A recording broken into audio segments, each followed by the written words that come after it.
그때 전태일은 바보의 친구들에게 회사 설립 자금 문제에 대한 고민을 털어놓았습니다. 경력 5년차의 재단사가 됐어도 월 2만 3천 원밖에 받지 못했던 그에게 회사 설립에 필요한 자금 3천만 원이 있을 리 만무했기 때문입니다. 그러다 보니까 이제 돈이 없다. 돈이 없는데 돈을 어떻게 구할 수 있을까? 그래서 뭐 눈을 기증한다든가 이런 이야기가 나오고, 왜 나한테는, 우리에게는 정말 대학생 친구들이 없나?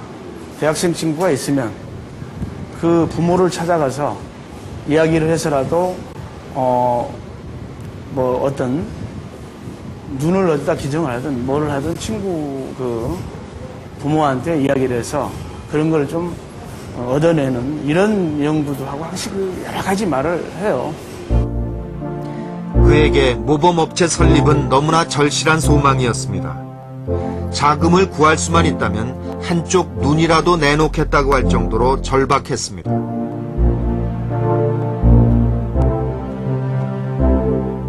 실제로 그는 때마침 신문에 난 시각장애인의 기사를 읽고 신문사에 자신의 한쪽 눈을 기증하겠다는 편지를 보내기도 했습니다. 자신의 선행이 알려지면 독지가가 나타날지도 모른다고 생각했던 것입니다. 그러나 그 편지는 허망한 메아리로 끝나고 말았습니다.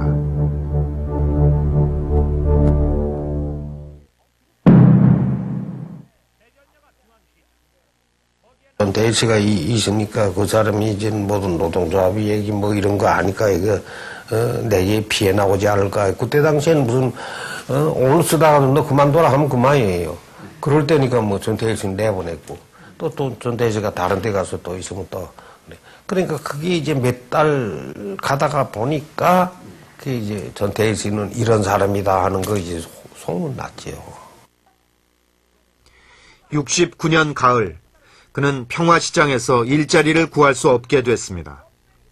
2년 동안 발버둥 쳤건만 결과는 갈 곳 없는 실직자 신세였습니다. 바보의 동료들마저 블랙리스트에 오른 그와 가까이 하기를 두려워했습니다.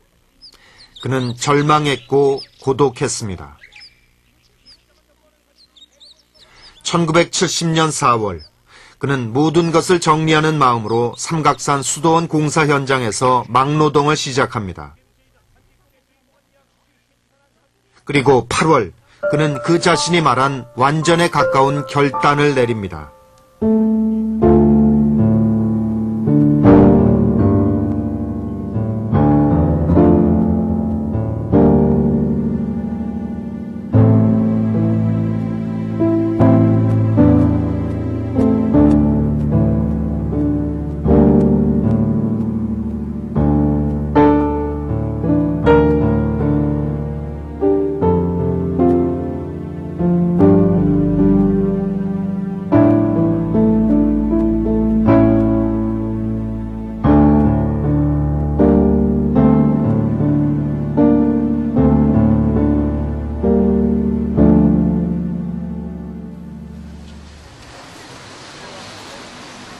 평화시장에 전태일이 다시 모습을 나타낸 건 1970년 9월.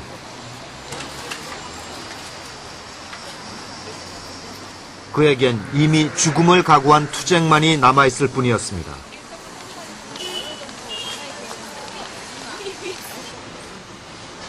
지금까지도 모임을 갖고 있는 삼동의 사람들. 삼동회는 평화시장으로 돌아온 전태일이 바보회를 해체하고 새로 만든 단체였습니다. 평화시장, 동화시장, 통일상가 이 세 동의 재단사를 모으기 위해서 전태일은 주머니 돈을 아낌없이 털어놓곤 했습니다. 또래 중에서 컸잖아. 그랬어? 그래서 농구하라고 우리가 보내려고 그랬었죠. 타방에 가서 그렇게 앉아가지고 야 이 새끼야 너 이야기해봐. 야 니 새끼가 해봐. 뭐 서로 이렇게 뭐 욕을 넣어가지고 보통 하는 이야기로 하는데 여러분 이렇게 하면 안 된다고. 여러분 이제 정식 회의를 하십시다. 그리고 이승철 씨 이야기해 보십시오. 뭐 최종희 씨 이야기해 주십시오. 뭐 김용문 씨 이야기해 주십시오. 그렇게 계속 이야기를 하니까 그 분위기 아주 우리가 휩쓸려 가더라고요. 그래서 나중에는 정말 서로 존칭을 써가면서 그 친목회 그 삼동회를 결성을 했고요. 61년 노동조합 재건위원회 지위로 탄생한 한국노총의 산별노조는 그때 정부 하위 조직이나 다름없는 어용노조였습니다. 반면 순수한 노동자 단체인 삼동회는 훗날 청계피복노조로 발전해갑니다. 삼동회 회장을 맡은 전태일은 평화시장의 실태를 알리기 위해서 갖은 노력을 다합니다. 노동청장 앞으로 진정서를 넣는 한편 언론사에 고발도 했습니다.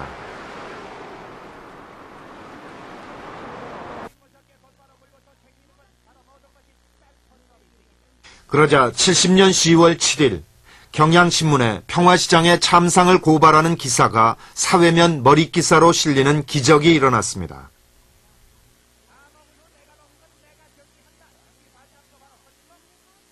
기사화돼서 이제 신문에 나서 우리가 이제 주장한 것이 전부 해결된 걸로 생각을 했어요. 신문에 났기 때문에 그 당시 생각은 이제 다 됐구나 해가지고 신문에 나서 그 신문을 우리가 방송에 가서 대리하고 저하고 가가지고 세 사람인가 가가지고 그걸 돈이 없어가지고 제 시계를 맡겨놓고 신문을 한 몇백 부를 가져와서 시장에다 막 뿌리고 판매도 하고 모금운동하고 이렇게 해서 이제 다 된 걸로 생각을 했습니다. 사실 기사화가 났기 때문에. 10월 8일 신문기사를 본 노동청도 득달같이 달려왔고 전태일과 삼동회 회원들에게 근로환경 개선을 약속하고 나섭니다. 그럼 두 번째 만났을 때는 내가 외국에 회의를 가는데 야, 지금 노동청에서 분명히 너희들에게 약속을 했을 기다. 개선해 주겠다. 그 다음에 너희들이 봤지. 그 기계까지 가져와서 바짝바짝하고 검사 안 하더라. 그게 하나는 먼지도 보고, 하나는 불의 밝기도 보고, 예? 그 설명을 해줬어요. 이렇게 한다. 그럼 너희들 기분 안 좋나? 이 근로자들은 어떻게 보느냐. 그렇게 하니까 바로 다음날 개선이 될 걸 알았어요. 그렇지 않습니까? 그 다음에 이제 그 고용주들은 영 기분 나쁘지. 이 엄청난 이 스트레스를 받는 거예요. 그러니까 이제 근로자들은 곧 이제 우리가 요구하는 근로기준법을 준수하는 이런 하나의 참 좋은 말이지. 유토피아가 우리에게도 온단 말이지. 그래 상당히 박수를 치고 즐기는 좋아한 것 같아요. 근데 이게 하루 이틀 돼도 잘 안 될 것 아닙니까? 그러나 그의 노동청에 대한 국정감사가 끝나자 노동청의 태도가 달라집니다. 평화시장의 일부 시설은 고칠 수 있지만 한국의 실정은 매주 일요일에 쉴 수는 없다는 것이었습니다. 이제 더 이상 다른 방법이 남아있지 않았습니다. 그 후 2번 시위를 시도하지만 중부 경찰서의 방해로 번번이 실패로 끝이 납니다. 평화시장엔 다시 긴 침묵이 시작됩니다.